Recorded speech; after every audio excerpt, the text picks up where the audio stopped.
vaccine, but why are we even talking about it, and what is making doctors prescribe it more and more? Should you get one? That's the question we'll take with our panel. Joining us on FII today, we've got Dr. Manish Manan with us, Dr. Sushila Kataria is with us, Dr. Vikas Bhutani, and Dr. Ishwar Gilada as well. Let me first begin by giving the first word to Dr. Manish Manan over here. Doc, your first thoughts on why doctors are prescribing it more and more. And I just want to say this right at the onset that this year around, flu was very different from what we've generally experienced or seen in the previous years. I know so many people in Delhi, even in UP, etc., where there is an entire bout of a really bad flu. The fever is higher, the fatigue stays for longer, and it's taking them much longer to recover from flu as well. Many thought, is this got to do with COVID? Is it because this is a long COVID syndrome? Is it because I've taken the vaccine? So could you just clear the air on that? The current flu that we are seeing in the air, is this different from the earlier one? And is that the reason why the influenza vaccine is being talked about? Thank you. A very important question you have asked. Now, the first thing I want to bring about over here is that we get flu cases every year. You know, about 10 to 11% of total acute respiratory tract infections in children who come to our OPD are influenza cases. And about 7.1% of admitted patients of respiratory tract infections are influenza patients. I'm talking from a publication of 2017. So it's not that it's happening this year. Yes, we are talking a lot about it this year in the backdrop of COVID, because that's, it's on the top of our minds. So hence we are talking about it. Second thing is kids have been inside for a very long period of time. That also has an impact on the immunity. When they keep getting small bouts of cough, running nose, it has an impact on the immunity. Now, all of a sudden, when they have come out with a low immunity, so the symptoms probably of flu have been more. Thirdly, kids usually used to get vaccinated regularly.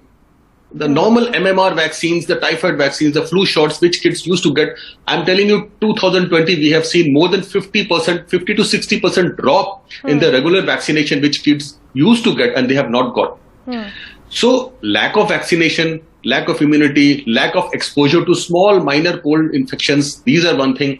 And yes, in the backdrop of COVID, we have become more cautious and we have become more sensitive in trying to pick up these cases and then project it. So but it's not just in kids, no, Doc. It's not just in kids. In adults, I'm hearing this more and more. And today also what we're trying to understand is an influenza shot important for adults, for healthy adults as well.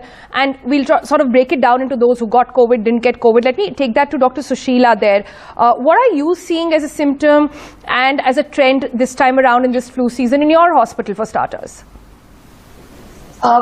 This is a time when usually during the monsoon times we call it tropical fever syndrome. There are 5-6 types of fevers which usually happen. Dengue, chikungunya, malaria are common. Typhoid is another, and typhus. But along with this, equal number of influenza patients keep coming always, and so it is a part of the consortium of tropical fever syndrome. Even people have become more aware about adult vaccination, but I have been a very, very strong supporter of adult vaccination even before that. And we always say to our adult patients that you're never too old to get vaccinated. Influenza and pneumonia are two of the primary vaccines for adult vaccination. So even if patients, it may not be a life-threatening situation, but 1% patients can get complicated. More so patients who are already battling chronic diseases, if they get influenza, their chronic disease status gets decompensated. People can have heart failure, they can have worsening of their kidney functions, worsening of their lung functions. So it is very, very important for all adults to have it so that the circulation in the society reduces, but more so important for elderly, smokers, COPD patients, cardiac patients, liver patients and kidney patients. And this should become a standard practice. It should reflexly come to a clinician to advise vaccination whenever any patient who should get comes to them for OPD. All right, so what I'm hearing from you is you're advocating that even adults should be taking this vaccine, especially in this environment. Interesting point coming in from Dr. Manish was that kids should anyways be getting it. Maharashtra, in fact, has made it mandatory as well in that state.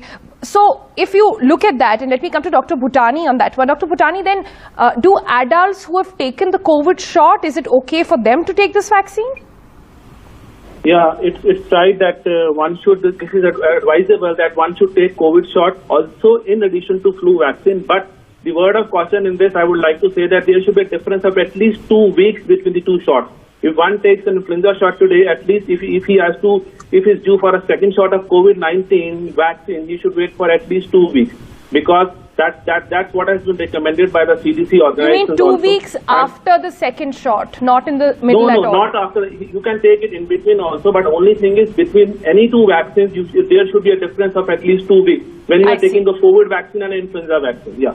All right. So, good to know that as well at this point. And what about, Dr. Bhutani, then about people who've actually contracted COVID? Should they be waiting on? Yes, everyone should be, because the immunity, the antibodies, what we call it, that declines over time in COVID as well as in influenza. Now, there are studies to show that the antibodies, people who have received vaccine, COVID vaccine 1 year back, the antibody titers are declining. That's the reason, in fact, the United States FDA they started giving boosters to the healthcare, the frontline workers and the healthcare populace, and of course, even the high-risk population, as Dr. Sushila was talking about, the high-risk population, which we talk of, people having so many comorbid illnesses who are at risk from dying of even influenza. Let's not talk about COVID, but they are at risk for dying from even influenza. So influenza can be serious in people who are having comorbid illnesses. So it's all the more important. So they should be also taking, or we should be also prescribing them to take, encourage them to take a flu shot every year, and this year especially. Right. 2 shots every year. Let me go to Dr. Gilada at this point. Dr. Gilada, then, the fact is all of us are more medically aware as a country now, and in fact as a generation which is actually growing up around COVID. So it's good to get this awareness out there really. But my question really is that, flu protocol, are you today saying that everybody should get it?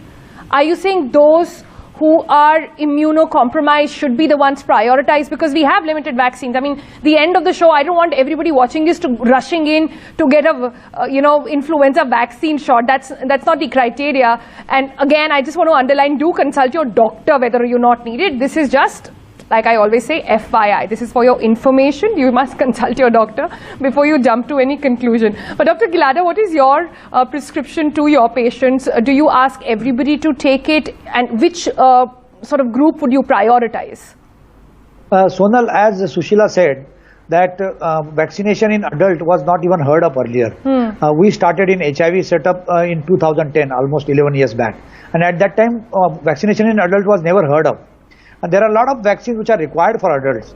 But what happens is, in a country like India, if we talk about current cost of 1450 to 2000 rupees, how many people can afford? Hardly 5% of population.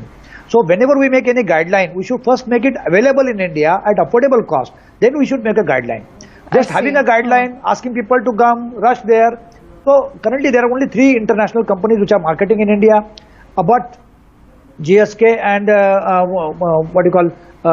Sanofi, and Zydus is away from market. And even Zydus came here, they were also selling the vaccine at the same cost, 1450 rupees also. So everybody had a field day. Whether it's a pneumonia vaccine, HPV vaccine which prevents cervical cancer, or this vaccine, they are all very expensive. So I think first we should make a good campaign that within couple of months or so, all our vaccine makers would have exhausted their COVID selling capacity. So at that time, we should start flu vaccine plants everywhere. Unless and until there is an Indian vaccine made in India at affordable cost, we cannot talk about a guideline. Right. Secondly, it gives only 80% protection. And thirdly, it's very important for those which are above 50 or 60, those who have COPD, bronchial asthma, tuberculosis, HIV or any other comorbidities to take it, because currently if they get flu, it will be considered COVID. If they land up in hospital, the bills are between 10 to 15 lakhs. So basically, but does that mean you're asking people to take it as a precaution? Say all vaccines are for precaution. All vaccines are for precaution. And this, and even COVID is a flu. It's called COVID flu basically.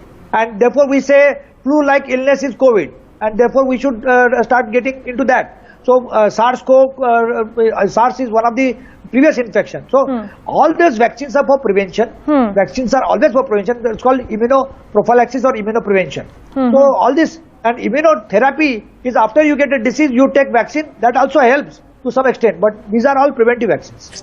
All right. So good to get that clarification, but I still want to understand why is influenza vaccine getting into news right now, and what is the overlap it has with COVID-19? How should you actually be doing it? That's what we're going to discuss, but on the other side of this very quick break. Stay tuned to FYI.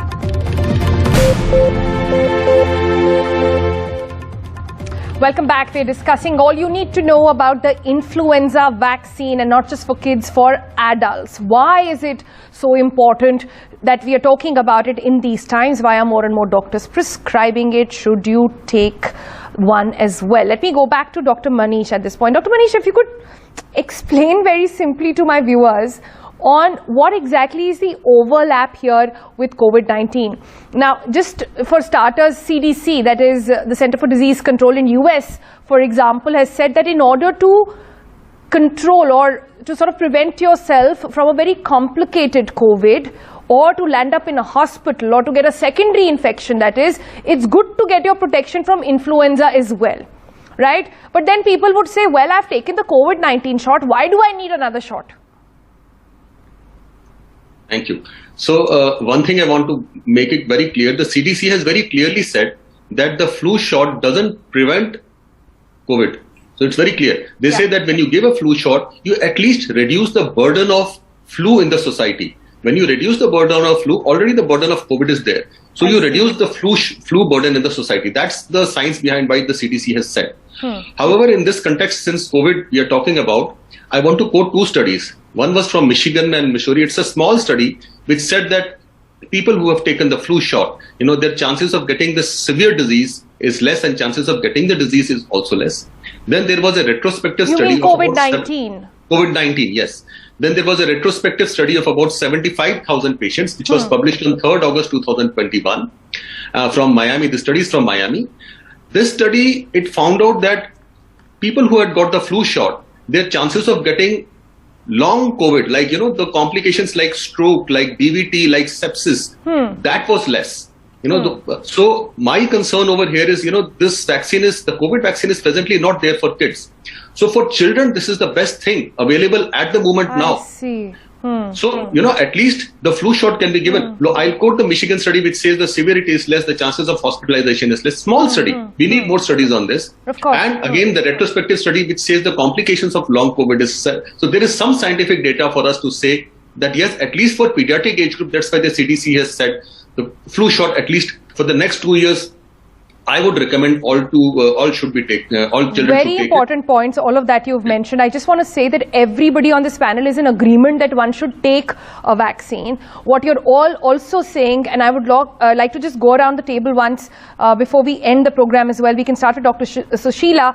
Just to wrap up points over here, for kids, for older people who have immunocompromised, for them, doctors are prescribing it more and more. For healthy adults, please do consult your doctor. In fact, everybody should consult their doctor before taking it. But for healthy adults, please do see if there is enough availability at one go. Dr. Sushila, how can one get access to these vaccines? You need a prescription by a doctor?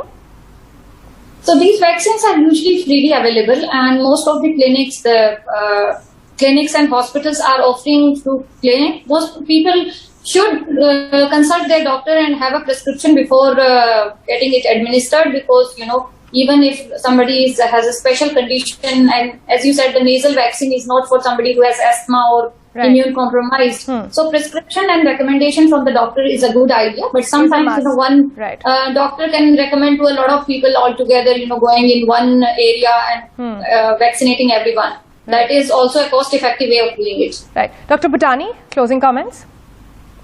Yeah, one thing for viewers, again, I would like to tell them that coronavirus and flu are entirely two different illnesses. Yes, if you take, is rightly said in this panel, if you take flu vaccine, you reduce the risk of hospitalization, including COVID-19, if one gets it. So that's the take-home message. And we recommend giving flu shots to everyone, all because I'm into adult medicine. or all healthy adults also, they should be taking flu vaccine, because I don't think so we have any shortage of flu vaccines, because it's easily available in our flu clinics. Anybody who wants it and who can afford it, they should get it. Right, but be careful about your timing with the COVID vaccine. Be careful about when you're getting it. So please do consult your doctor very clearly on this. Last word, Dr. Gilada, to you. Sonal, all these panelists have said, yes, it is important. But pediatric vaccine dose is actually 0.25 ml, and those doses are not available. So, and one company makes it, but the cost is only 200 rupees less than the adult dose. Secondly, there are no multi-dose available. So, if multi-dose is available, the cost can go down. And everybody has become a totally COVID-centric. All policies are COVID-centric. Now that COVID has increased the importance of vaccine, government also should think how best we can reduce the cost, how best we can produce it in India. Right. So, nasal Dr. vaccine Manish was available is here. I 3-4 years back. as a rebuttal to that. Dr. Manish? Yeah, so the dose of pediatric vaccine is not 0.25. Now it's been revised to 0.5. It's 0.5 ml from 6 months to 100 years. It's the same dose now. It was 0.25 till about 1 or 2 years ago. But it's been revised now. Now it's 0.5 ml. That's right. one thing. And single dose for adults or 2 doses for adults? No, single dose. Adults is single. So everybody is a single dose. Up to 9 years single. of age, if you're giving the vaccine for the first time, you need to give 2 doses. That's very important. Beyond 9 years, it's single dose. When the first time you give 2 doses. Thereafter, it's a single shot annually. And it's 0.5 ml now. Even for a 6 months old, it's 0.5 ml. Right. All right. So all of you have said a lot of things that we need to absorb about this influenza vaccine. I'm afraid that's all the time we have. For those of you wanting to revise, please go to our YouTube channel and check out this entire episode in detail to really understand. And like I always say, this is just FYI. Do consult your doctor. That's it from now. Bye-bye.